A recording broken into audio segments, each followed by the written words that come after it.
Hello everybody, good morning. So we are completed almost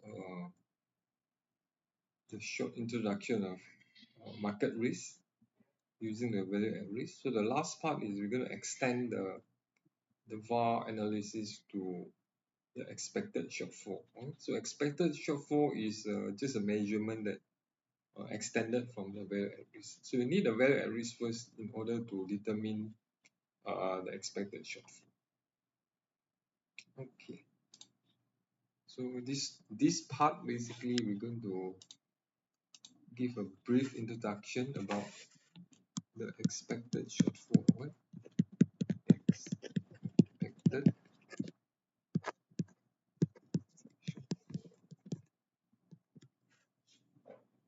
So in probability, where you're talking about expected value,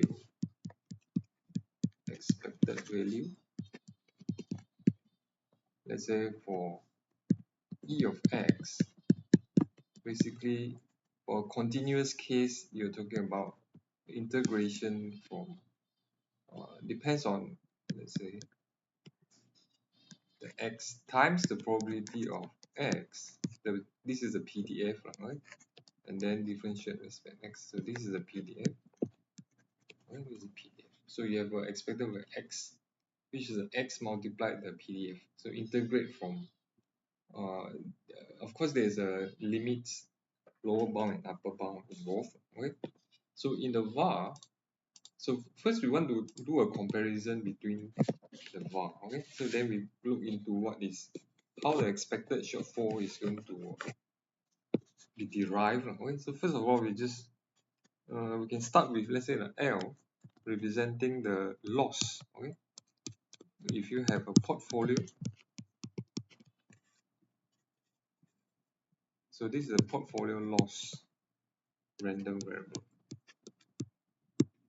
So the value at risk basically, or the risk determination, is about loss. Okay, so this is about the loss. So if you have a VAR, value at risk, at confidence level, let's say alpha.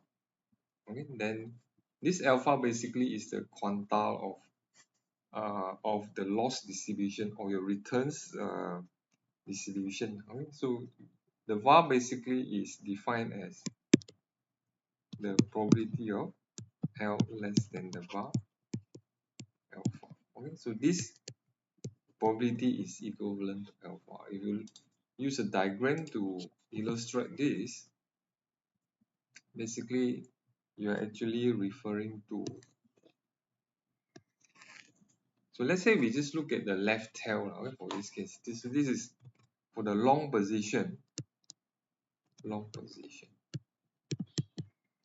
And then this distribution is the return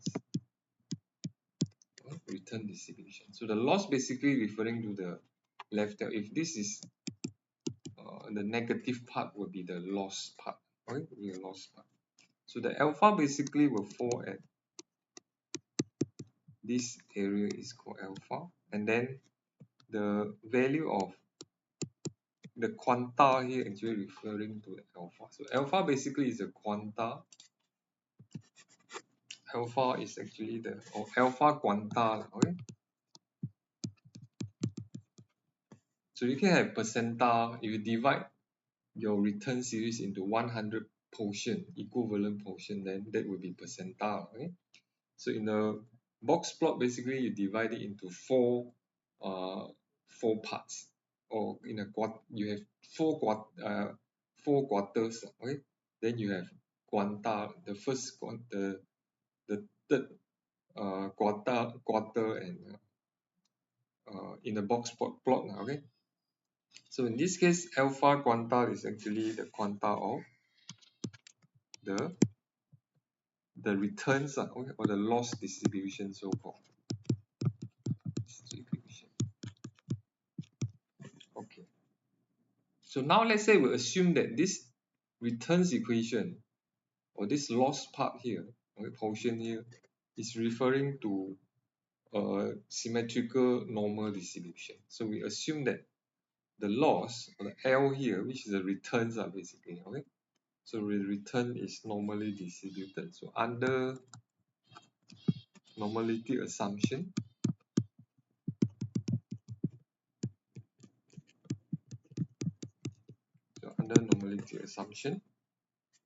the L will be normally distributed with mean and variance sigma square. Okay.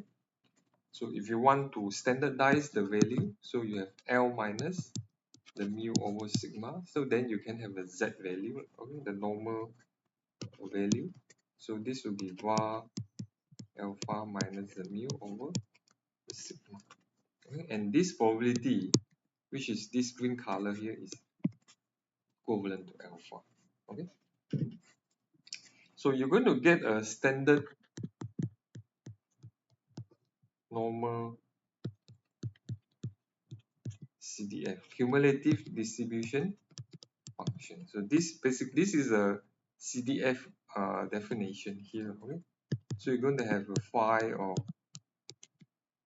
var alpha minus the mu over the sigma. Okay. So this representing the alpha. So what is this value in the internal value inside here is the Z value basically. Okay. Which is the standard normal value Z alpha. Okay. So basically this line here representing the Z value. Okay? So this var basically is the Z value. So you also can say that this is equivalent to the Z value, Z alpha is the same. Okay. So most probably the left tail you're going to have a negative Z value, right? Negative Z value. So again, when you rewrite this equation again, this value is going to Z alpha. So I can say that the var of alpha minus the mu is equivalent to Z alpha. So in short, when you determine the value at risk, which we used to do, is equivalent, bring the mu to the other side, then you have the Z sigma Z alpha. Okay? So this basically will be our definition for value at risk. Okay, we just like to compare the value at risk determination to the expected shortfall afterwards. Okay, so for expected shortfall, so this is for the var, this is for the var. So for expected shortfall, okay, for expected shortfall, ES, okay,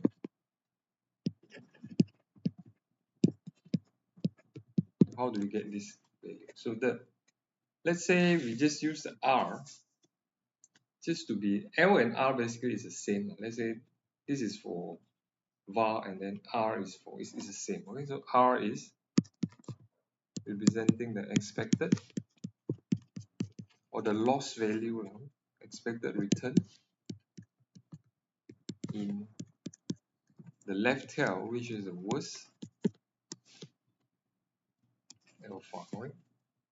So the ES alpha quanta, okay, will be represented by the returns given. So given the condition to value at risk alpha. So in this case, you have a condition involved. Okay, so the expected shortfall sometimes is called conditional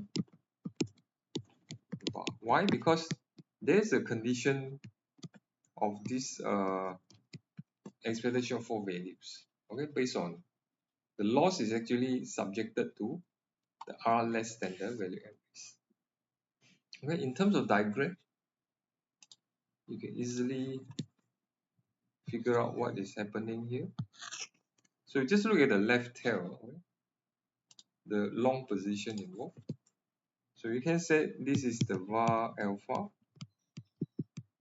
and then the expected shortfall actually is the average value. Okay, so if you take out, find out the area below the graph from minus infinity to var alpha, take the average value, which is the expected value, then you will get the average losses. Okay, So most probably the value will be 4. It should be always below the value at risk. Okay, so let's say this is your ES. So the ES alpha most probably will always less than the variance alpha. Okay. So why this is different from the value at risk? Value at risk actually is 1 point. Right? But exponential fall is the average value of the tail. Okay. So it actually able to capture the tail behavior. For example, if you have a tail not well behaved, something like you have bimodal, okay, something like this.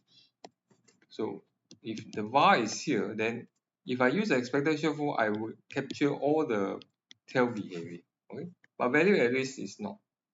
Value at risk cannot. Value at risk is only at this particular point. Okay, so it will capture the tail behavior if you use the expectation fall. So expectation base should be a better measurement for value at risk, where the underestimate issue can be avoided. Okay, because under the normality assumption, most probably the VAR actually have an issue of underestimation. Okay, but expectation fall can capture the tail behavior. Right? Tail behavior. Okay, so based on this, we can actually find out the uh, expectation fall, the value of expectation fall. So the same thing under normality assumption.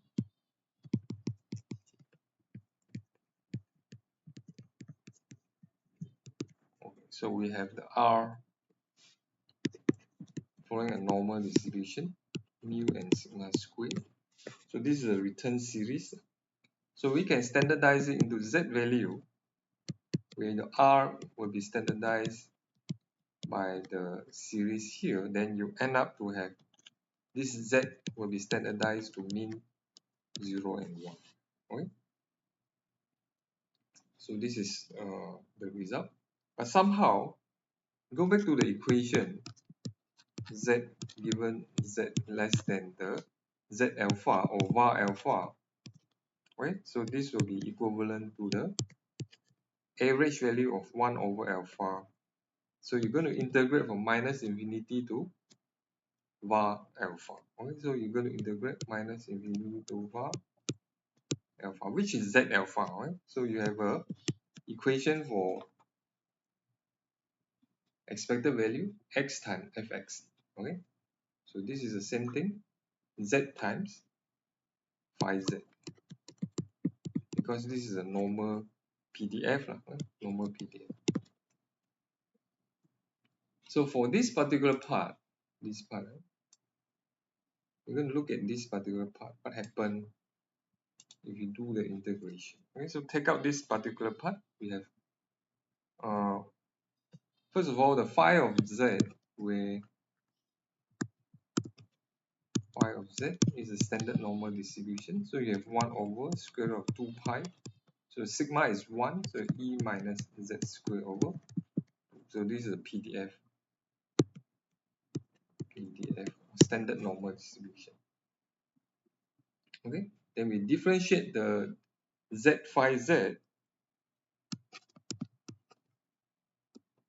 the phi z here. So when you differentiate this, you get minus 2z over 2. So you have a z at the end. Okay, so you have a minus z. Then the exponential terms will still remain. So you have a phi z still remain. Okay, then if I differentiate this, I can just rewrite this z of phi z is minus d of dz phi of z. Okay, from z. So now if I integrate both sides from minus infinity to var alpha, which is z alpha. Okay, so this is from z phi of z dz equivalent. So integrate this also, t of dz. Of course, the limit should be the same as well. So this is from minus infinity to z alpha. So this will be dz phi of z dz. Okay, so in this way, we can easily find out that integration of the derivative of phi z, eventually you get the phi z. So according to the first theorem of calculus, okay, fundamental theorem of calculus, the first one, okay, so this straight away you can find out is phi of z. So integrate from minus infinity to z alpha. So for minus infinity means the area, if minus infinity, so the area is basically zero, okay? Okay, so therefore you end up to have a minus phi of z alpha. Okay, so this is the result of the phi. I mean this particular integration end up to be minus phi z alpha. Okay, so expected value 1 over alpha. Okay, 1 over alpha. So at the end you can just write your e of z. We write this value z less than the value at risk, or z alpha is 1 over alpha. Just now we have written minus z. So the minus not returned because it's supposed to be a negative value lah, this z alpha. Okay, z times phi of z dz. Okay, so we know that this is minus phi z over the alpha. Okay, so therefore your expected value e of s alpha now will become mu plus sigma e of z given z less than z alpha. Okay, so this is okay. So we just substitute this value inside. You get mu minus sigma phi of z over the alpha. Okay, so this is, if you compare to the var, you have mu plus sigma z alpha. Of course, this one should be negative also because the z value, as we know, is a negative value. Okay, so this should be mu minus sigma z alpha. If let's say z alpha is a positive value, but this case this should be a negative value. Okay? So as a summary, so we can make a conclusion. Of course, this is under normality assumption. Normality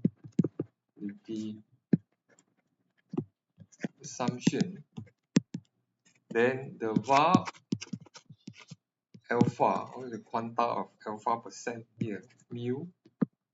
So of course you can write this as I just still using the positive because we know the z alpha is a negative value. Okay?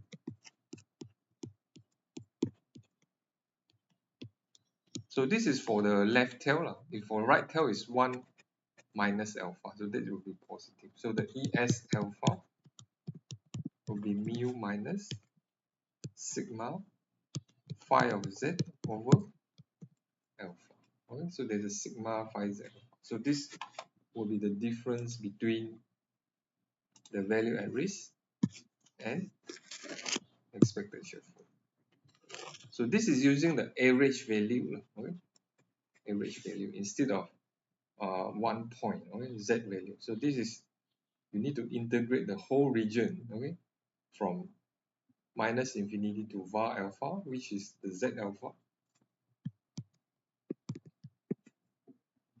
Okay, then the expected shortfall should be somewhere around in the middle of this, okay? So the expected shortfall is always less than the. So the advantage of expected shortfall is you can actually capture the tail behavior. Okay? VAR, on the other hand, cannot. Okay? It's a fixed value where you don't really care about the tail behavior. You just took the 5% of the tail. Okay? But the expected shortfall quantile is the average value using the expected value approach. Then end up you have two different result here. Okay. So in the next session, we're going to give numerical examples. Okay. Let's say under normality, and also we will extend this to if we are using student t distribution, what happened to the var and expected shortfall. Okay, till then, see you guys in the next session. Bye bye, guys.